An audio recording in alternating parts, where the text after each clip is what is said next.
आज 8 मई 2025 है और हमारे यहाँ प्रभदयाल जी पधारे हुए हैं। हमने सोचा कि इनसे बातचीत करते हैं। तो प्रभदयाल जी, आपका यहाँ बहुत वेलकम है।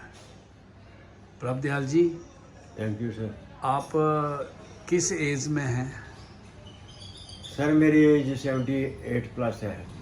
बहुत अच्छी बात है। तो ये सफ़र जो है, कहाँ के रहने वाले हैं और ये सफ़र आपने कैसे शुरू किया और आज तक कैसे यहाँ, क्या आप बताना चाहते हो हमें और समाज को? क्या मैसेज है सर आपका? मैं रायपुरा में गोत्री में रहता हूँ। तो मैट्रिक पास की मैंने, उस वक्त बिजली भी नहीं थी, गरीबी बहुत थी, तो बहुत मेहनत की मैंने। फिर पहले मैं तो 4th क्लास में ज्वाइन किया। उसमें 65 रुपीज़ मिलते थे हमको सैलरी। फिर आस्ते आस्ते आस्ते प्रमोशन होती गई, तो मैं एज ए सेक्शन अफसर रिटायर हुआ एजुकेशन डिपार्टमेंट से 31 दिसंबर 2004 में। मेरे 2 बेटे हैं, 1 बेटी है, वो तीनों सर्विस करते हैं। आप सर्विस से पहले के अपने लोगों के हालात बताओ। उस वक्त हम गांव में रहते थे। उस वक्त गांव था हमारा रायपुरा में गोत्रे। कोई बिजली, कोई कुआं, एक कुआं होता था, तो 3 चरखड़ी होती थी वहाँ पानी खींचने वाली। अलग अलग समाज में अपनी अपनी वो मली हुई थी। मैंने जैसे हमें डोरी में बोलते हैं कि हमने उसको अलाट की थी एक दूसरे को, इससे पानी आप भरेंगे, इससे पानी आप भरेंगे, इससे पानी आप भरेंगे। तो क्या ये कास्ट सिस्टम था उस वक्त? हाँ, उसमें तो कास्ट मतलब हर एक बरादरी का अलग अलग कुआं था। ये कब की बात है? ये सर हो गई कोई 51 52 की बात है। बहुत अच्छी बात है। सुबह शाद थी है। शुभ एक दूसरे के वो कुएं में अब हाथ नहीं लगा सकते। नहीं लगाते थे। बर्तन अलग अलग रखते थे, उनके बर्तन उधर, उधर के उधर, एक दूसरे अगर कोई छू लेता था वो तोड़ देते थे वो।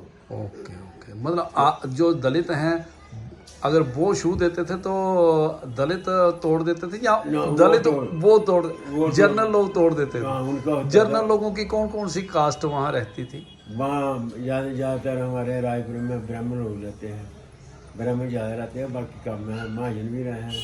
तो हिस्ट्री बताती है कि दलित जो हैं, शूद्र जो हैं, वो पढ़ते नहीं थे, स्कूलों में नहीं जाते थे। तो क्या इनकरेजमेंट हुई, क्या ऐसा क्या हुआ कि आप? सर वहाँ उस वक्त गरीबी बड़ी थी।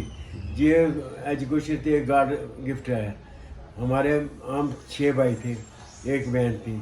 तो हमारे पिताजी पुलिस में सर्विस करते थे, तो वो हमें बड़ा स्टिकनेस करते थे। उस वक्त पिताजी आपके पुलिस में कहते थे दलितों को, शूद्रों को नौकरी नहीं मिलती, तो कैसे हो गए वो?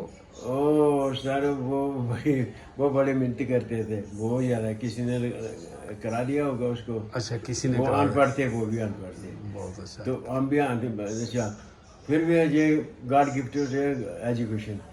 हम रात को मिट्टी का दिया बाल के पढ़ते रहते थे सारा रात, तो माँ बाप सो जाते थे। ये लाइट कहाँ से आई थी पढ़ने की? ये कुदरती दीन है हमारे, कुदरती हमारा इंटरेस्ट है कि पढ़ो पढ़ो। नहीं, इसमें कोई डॉक्टर अम्बेडकर की मूवमेंट का कोई जिक्र नहीं? वो तो है। वो उनको ने रास्ता दिखाया कि अगर पढ़ोगे नहीं। उन्होंने हम छोटे ना, वो उनका स्टैचू देखते थे, वो ऐसा किया होता था उन्हें। ऐसा उनको कोई चीज लेनी है तो छीन के लाओ। अगर हम पढ़े नहीं तो क्या मिलेगा हमें? कुछ नहीं मिलेगा।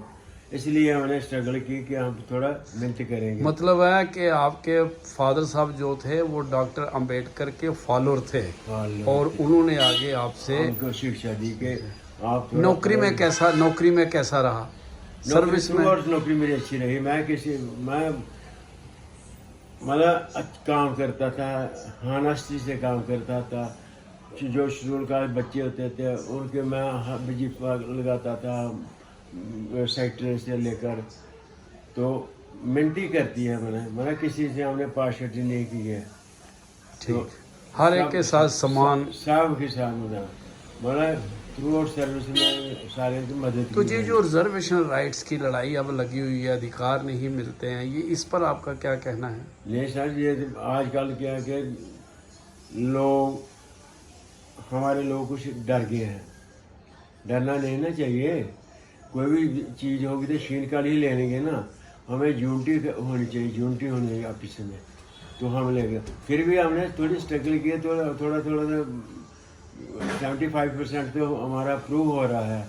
इसलिए हम यही विनती करते हैं सब लोगों से, अपनी जमात कास्ट से, कम्युनिटी से, कि मिलकर सब कुशोत्रा साहब से मदद करें। जी, आपका मैसेज है समाज को। जी, अच्छा, बहुत बहुत शुक्रिया आपका। Thank you sir. Thank you.